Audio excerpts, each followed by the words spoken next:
बोल न्यूज़ की खुसूसी ट्रांसमिशन कराची नामा में आपको कहते हैं खुशामदीद और मैं हूं आपकी होस्ट सादिया सैमसन। कराची पाकिस्तान का माशी हब है, पूरे मुल्क को चलाने वाला है, सबसे ज्यादा रेवेन्यू इकट्ठा करने वाला शहर है। लावारिस क्यों है अहलियाने कराची, बेबस क्यों है? नल खोलो तो पानी नहीं आता, चूल्हा जलाओ तो गैस नहीं मिलती, बिजली के भारी भरकम बिल ही मिलते हैं लेकिन बिजली नहीं मिलती। घर से बाहर निकलते हैं तो स्ट्रीट क्रिमिनल लूट लेते हैं, इनसे बच भी जाए तो ट्रेलर कुचल देते हैं।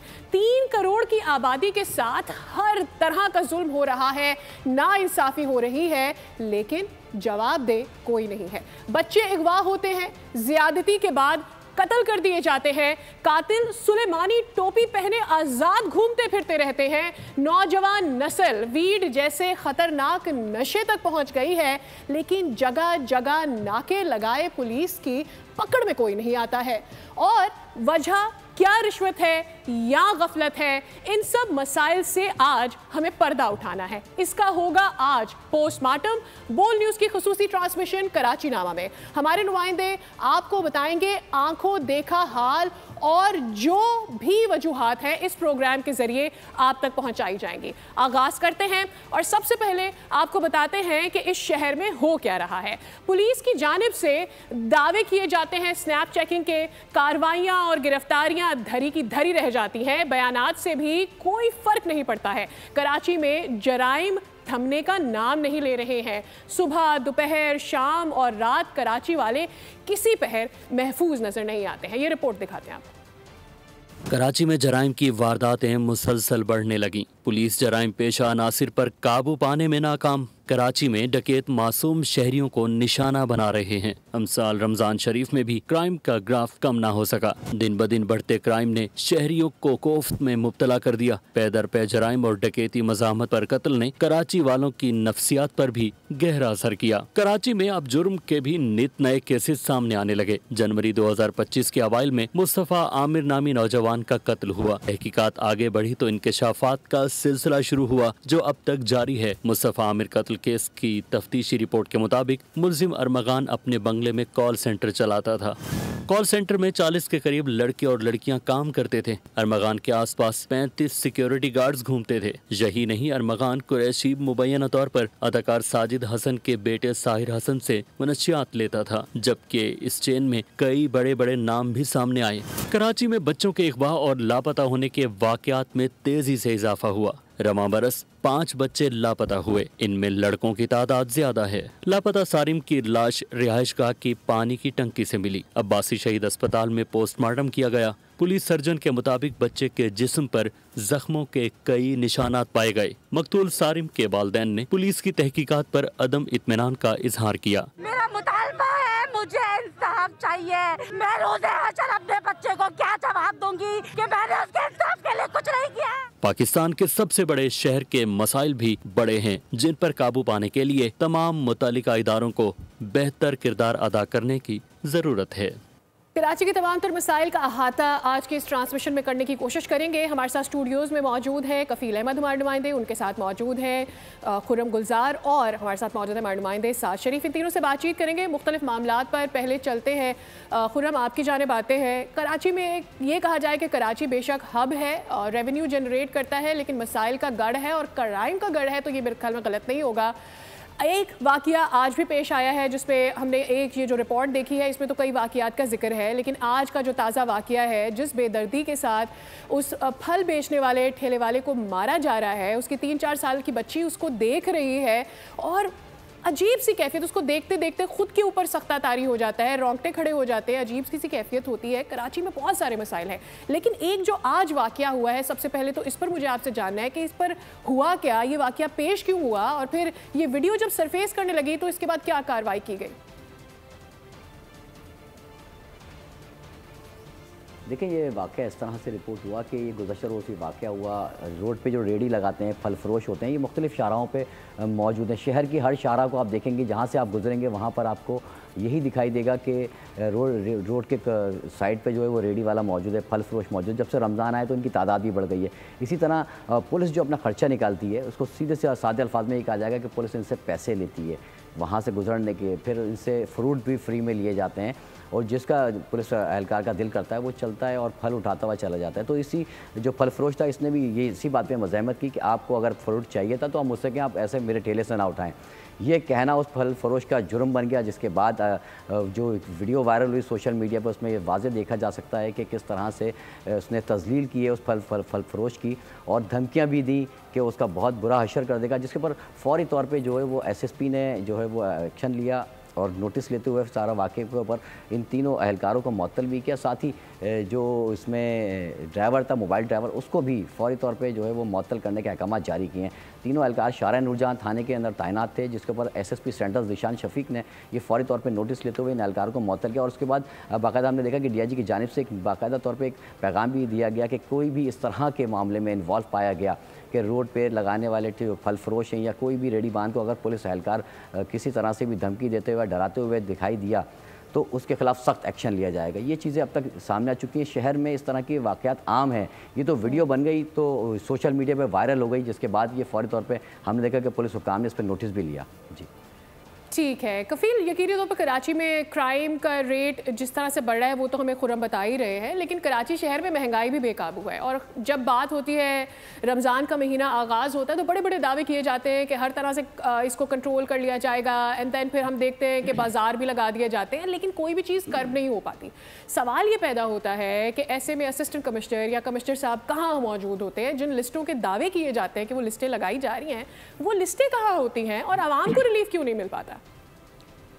देखिए सादी, ये कहानी बहुत पुरानी है कराची के अंदर, और ये आज से नहीं बरसा बरस से कराची में ये प्रैक्टिस है कि रमज़ान का महीना आता है और जो महंगाई है उसके ग्राफ यहाँ नहीं बल्कि बहुत ज़्यादा ऊंचा हो जाता है, कई गुना जो है उसमें इजाफा हो जाता है। और सारे जो मुसलमान जो 5 वक्त की नमाज़ें पढ़ते हैं, तरावी पढ़ते हैं, वो भर के जो है वो अपना प्रॉफिट मार्जिन जो है वो इजाफा वसूल कर रहे होते हैं। क्यों वसूल कर रहे होते हैं? वो ये समझते हैं कि यही वो महीना है जिसके अंदर वो कमा सकेंगे। अब मैं आपको बताऊं कि चीनी की कीमत, एक सिंपल, पहले हम बात करते हैं चीनी की।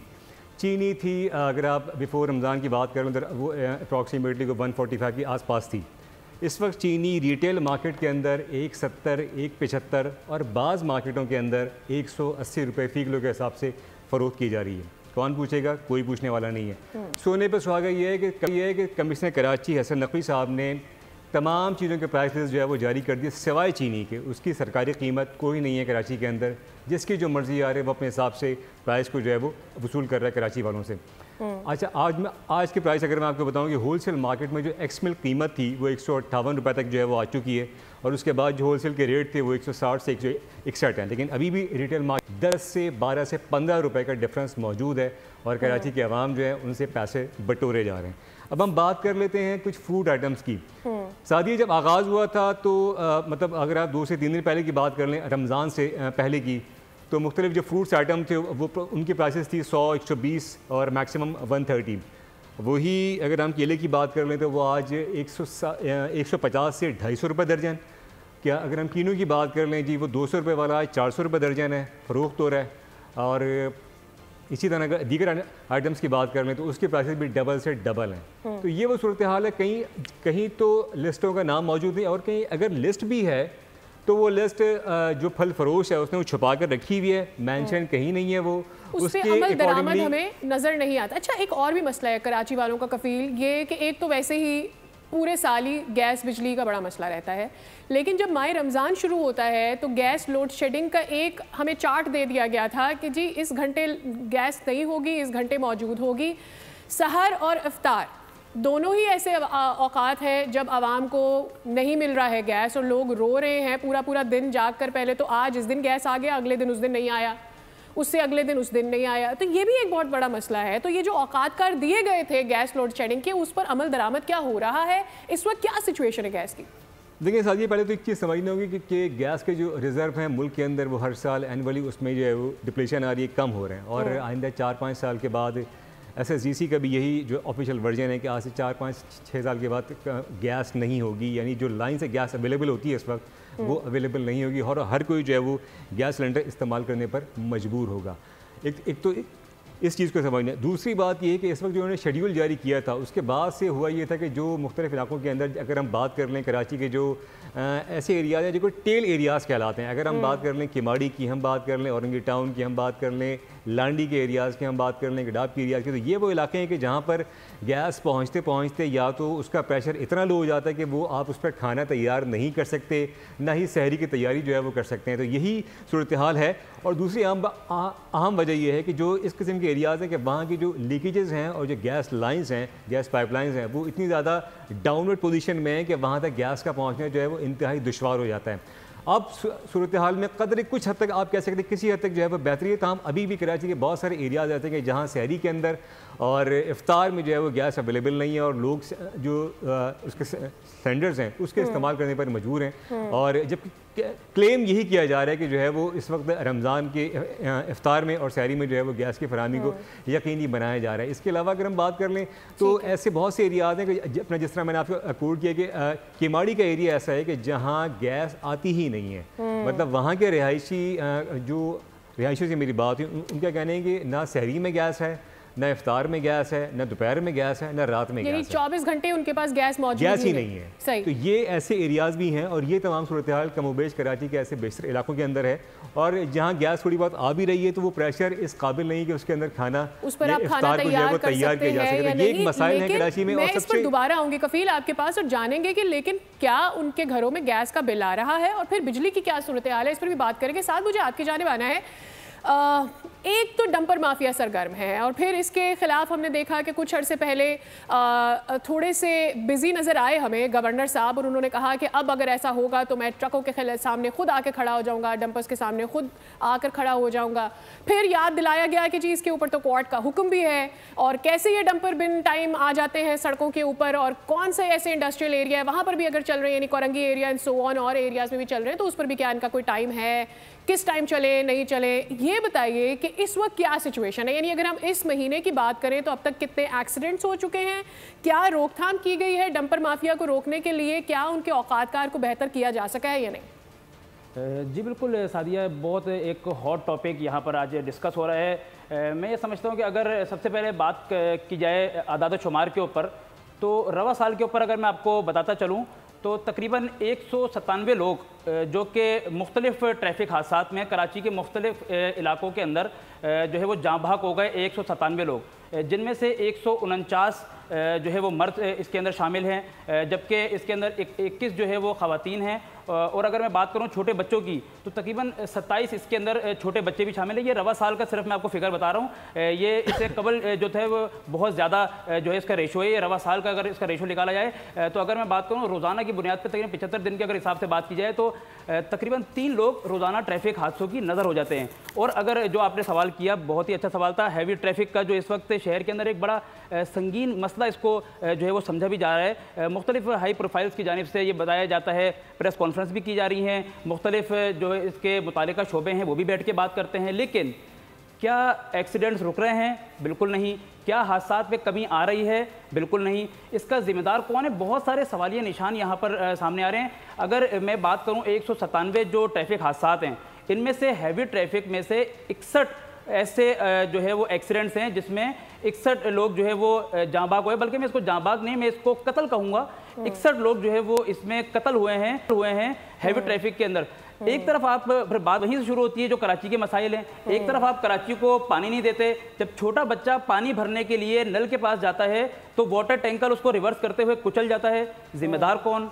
एक तरफ अगर कोई मेहमान पंजाब से यहाँ पर आया हुआ होता है, एक बाइक के ऊपर एक मोटरसाइकिल पे 3 जो है वो कज़न सवार होकर जा रहे होते हैं, रॉन्ग वे आता हुआ उसको वाटर टैंकर कुचल देता है, वहाँ पर वो 3 जहाँबाग हो जाए। रॉन्ग वे कैसे आया? जिम्मेदार कौन? रिश्वत किसने ली? जिम्मेदार कौन?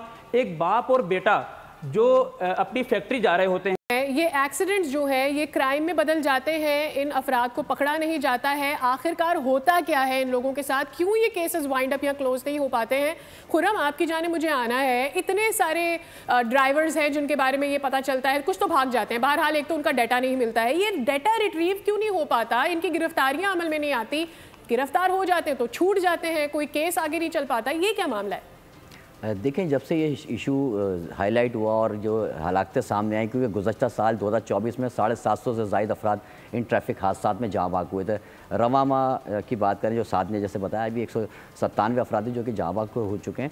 जब से ये मामला हाईलाइट हुआ है उसके बाद हमने ये देखा है कि पुलिस हरकत में आई है और फौरी तौर पे उसका डेटा भी निकालते हैं। अगर ड्राइवर फ़रार हो जाता है तो उसे फौरी गिरफ्तार भी किया जाता है और विदिन उसी आवर्स के अंदर ही FIR भी लॉन्च हो जाती है। लेकिन FIR वही 320 की जो दफ़ात है उसके तहत ही दर्ज हो रही है। दूसरे दिन इनकी ज़मानत हो जाती है और इसी तरह से ये दोबारा से बाहर ज़मानत पे आने के बाद दोबारा से वही वाटर टैंकर, ट्रॉलर इसी तरह से चलाना शुरू कर देते हैं। आपने बात करी थी पावर, जो इनकी औकात है वो रात 10 बजे से सुबह 6 बजे तक की है। लेकिन हम देखते हैं कि शहर की वो जो मसरूफ़ तरीन शाहराह हैं उनमें दिन दहाड़े भी ये वाटर टैंकर, ट्रॉलर जो है वो सड़कों पर दौड़ते हुए दिखाई दे रहे हैं। इसके ज़िम्मेदार सिर्फ ट्रैफिक पुलिस है जो कि इनको कंट्रोल नहीं कर पा रही। रॉन्ग वे अगर कोई कंटेनर आ या ट्रॉलर आ रहा है तो वहाँ मौजूद ट्रैफिक पुलिस की जिम्मेदारी है कि वो किस तरह से ये रॉन्ग साइड ये ट्रैवल कर रही है, ड्राइवर चला रहा है। मुझे ये भी बता दीजिएगा कि ये ठीक है, ज़मानत हो जाती है, लेकिन केस तो फाइल हो चुका, FIR तो कट चुकी होती है, उसका फॉलोअप क्यों नहीं हो पाता?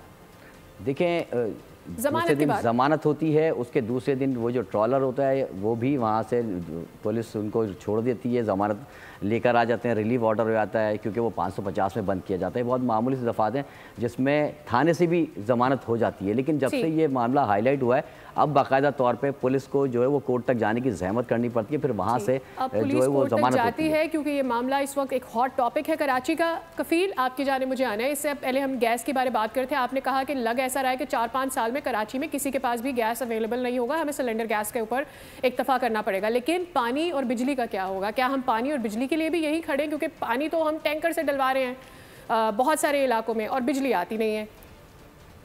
देखिए, पानी का जो हाल है वो तो आपके सामने है। एक मंसूबा बन रहा है कराची में, बहुत अहम इस वक्त वो उस पर मीडिया का फोकस है और वो है रेड लाइन मंसूबा। उसकी तामीर के दौरान अब तक अगर हम 3 महीने की बात कर लें, गुज़िश्ता 4 महीने की बात कर लें, तो 4 मरतबा जो पानी की वाटर लाइन है 84 इंच की, वो डैमेज हो चुकी है। और ये एक दफ़ा नहीं 4 दफ़ा हो चुका है अपना, जिसके बाद डिस्ट्रिक्ट सेंट्रल और डिस्ट्रिक्ट ईस्ट जो है वो सबसे ज़्यादा मुतासर हुए और ये कई दफ़ा हो चुके हैं। और ये कोई नई बात नहीं है। कराची में नलों में पानी जो है अगर हम फिर बात करें टेल एरियाज़ के अंदर बिल्कुल नहीं आता है। हाँ, टैंकर्स के पास होता है पानी और वो जिस हिसाब से बेचते हैं वो आपको पता है। तो ये तमाम सिचुएशन है। इसके पीछे पूरी एक माफिया है जो ये काम करती है और टैंकर से पानी अवेलेबल है, नलों में पानी नहीं आता कराची के अंदर। हम बात कर लेते हैं बिजली की। बिजली की सूरत हाल है कि कराची के ऐसे एरियाज़ हैं कि जहाँ लोड शेडिंग, जो के इलेक्ट्रिक क्लेम करती है कि जहाँ बहुत ज़्यादा चोरी है वहाँ जो है वो लोड शेडिंग की जाती है और वो खुद ये अनाउंस करते हैं कि वहाँ लोड शेडिंग का एक शेड्यूल है जिसके अकॉर्डिंगली सुबह में 2 से 2.5 घंटे, उसके बाद आफ्टरनून में और फिर इवनिंग के अंदर हैं। तो हम जो एरियाज़ देखिए जहाँ उससे भी ज़्यादा लोड शेडिंग है वहाँ उन एरियाज़ के अंदर डबल जो है वो बिजली की चोरी वो क्लेम करते हैं। और उनका ये भी क्लेम है कि 70% एरियाज़ जो कराची का है वो एग्जेम्प्टेड है लोड शेडिंग के बाइस। वो कहते हैं कि 70% इलाके ऐसे कि जहाँ लोड शेडिंग नहीं होती है, ये उनका क्लेम है। और दूसरी जानिब ये कि उनका ये भी कहना है कि जो 35% एरियाज़ ऐसे हैं कि जहाँ उसकी बिजली की चोरी की शरह के हिसाब से जो है वो बिजली की लोड शेडिंग की जाती है। तो ये तमाम सूरत हाल है। शहरी परेशान तो है, लेकिन अब एक कुछ एरियाज़ अगर हम बात कर लें जहाँ लोड शेड नहीं है तो वहाँ बिल्कुल यकीनन लोग जो है वो सुकून के अंदर हैं। बिजली का टैरिफ बढ़ना ये एक अलग प्रोसेस है, इसलिए कि उसको गवर्नमेंट डील करती है और नेपरा डील करती है। तो ये गवर्नमेंट का जो टैरिफ है उसमें जो हिस्सेदार है वो नेपरा है और गवर्नमेंट खुद है। तो ये एक टैरिफ का बढ़ना जो है वो एक अलग चीज़ है। लेकिन अगर हम बात कर लें बिजली की फराहमी के हवाले से तो आज भी ऐसे इलाके हैं कि जहाँ बहुत सारे इलाके ऐसे कि जहाँ जो है अगर हम बात कर लें कि बिजली की लोड शेडिंग जो है वो नहीं है।